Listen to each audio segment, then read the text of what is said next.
Hello friends, कैसे हैं आप सब। आई होप आप सब स्वस्थ होंगे, मस्त होंगे। तो फ्रेंड्स, आज हम दो ज्वालामुखी बैरन और नागकुंडम के बारे में यहाँ पर चर्चा करेंगे, जो कि भारत की स्थिति एवं विस्तार से संबंधित है।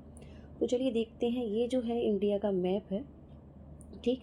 इधर क्या है, ये अरब सागर है और ये है लक्षद्वीप समूह। ये क्या है, लक्षद्वीप। इसे भी आपको याद रखना है, ये लक्षद्वीप है, ठीक। इधर है बंगाल की खाड़ी। इधर क्या है, इधर है बंगाल की खाड़ी। इसे भी आपको याद रखना है, ठीक।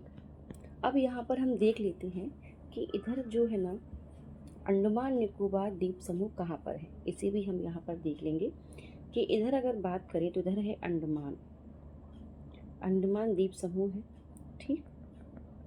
और इधर हो जाएगा निकोबार द्वीप समूह। इधर क्या हो जाएगा, निकोबार द्वीप समूह, ठीक।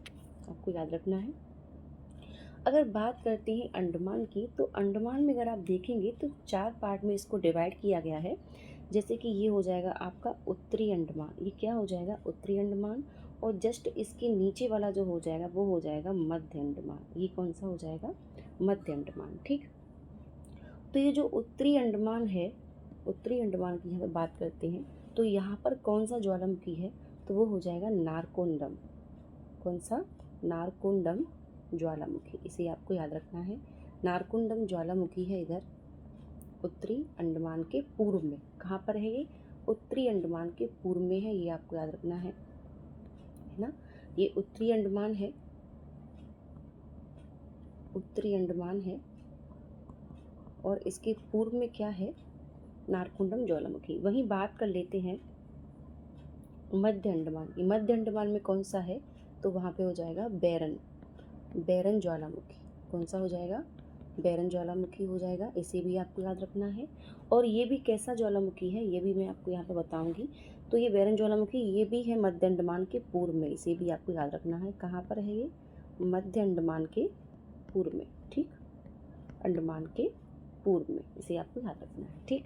दो ज्वालामुखी हमने बात करी, नारकुंडम के बारे में और बैरन के बारे में, याद रखिएगा। तो जो बैरन ज्वालामुखी है वहाँ पर देख लेते हैं कैसा ज्वालामुखी है। अगर हम बात करते हैं बैरन ज्वालामुखी की, तो ये सक्रिय ज्वालामुखी है। कैसा ज्वालामुखी है, सक्रिय ज्वालामुखी है। इसे आपको याद रखना है कि एक सक्रिय ज्वालामुखी है ये, ठीक। और वहीं अगर देखें नारकोंडम, नारकोंडम कैसा ज्वालामुखी है, तो ये हो जाएगा सुसुप्त। याद रखिएगा, ये कैसा है, सुसुप्त ज्वालामुखी है, ठीक। इसे भी आपको याद रखना है, ठीक। तो हमने यहाँ पर स्थिति देखी दो ज्वालामुखी की, बैरन और नारकोंडम। जो कि बैरन है वो कहाँ है, मध्य अंडमान के पूर्व में, मध्य अंडमान के पूर्व में है, ठीक।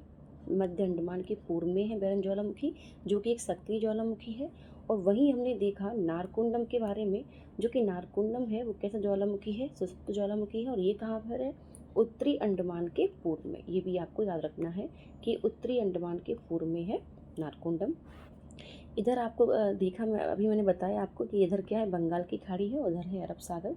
तो ये भी आपको याद रखना है कि किस साइड है, भारत के पूर्व साइड है बंगाल की खाड़ी में, ठीक। अंडमान निकोबार द्वीप समूह। तो मिलते हैं अगले वीडियो में, तब तक के लिए धन्यवाद। इन सबको रिपीट करना, रिवाइज करना अच्छे से, ये बहुत IMP है। तब तक के लिए धन्यवाद। जय हिंद, जय भारत।